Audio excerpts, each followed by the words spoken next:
அஸ்ஸலாமு அலைக்கும். இன்னைக்கு காலை நேர ராஜ உணவு என்னங்கிறத பார்க்கலாமா? தேங்காய் அரை மூடி எடுத்து 4, 5 ஏலக்காய் போட்டு கொஞ்சமாக தண்ணி ஊற்றி அரைச்சி தேங்காய் பால் எடுத்துக்கிட்டேன். நேற்று ராத்திரி பாதாம் பீசின் தண்ணியில் ஊற போட்டிருந்தேன். தேங்காய் பாலோட பாதாம் பீசினும் சேர்த்து எடுத்துக்கலாம் அப்படின்னு சொல்லிட்டு அவல் புலாவ் ஒரு கப் எடுத்துக்கிட்டோம். அதுக்கு மேலே வறுத்த வேர்க்கடலை மேலே தூவிட்டு அது ஒரு கப்பு அவல் புலாவ் எடுத்துக்கிட்டு பாதாம் பீசின் ஊற வச்சுருந்தேன் இல்லையா, அது 3 ஸ்பூன் எடுத்துக்கலாம்.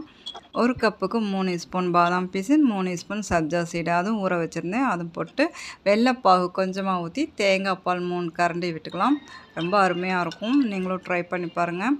நல்லா மிக்ஸ் பண்ணி விட்டுட்டு அடுத்து மஸ்க் மெலோன் அது பீசஸாக கட் பண்ணி வச்சுருந்தேன், அதுவும் எடுத்துக்கிட்டோம். அவல் புலாவ் ரெசிபி என்னுடைய சேனலில் போட்டிருக்கிறேன், செக் பண்ணி பார்த்துக்கோங்க. இதுதான் எங்களுடைய காலை நேர ராஜ உணவாக இருந்தது. இன்ஷா அல்லாஹ்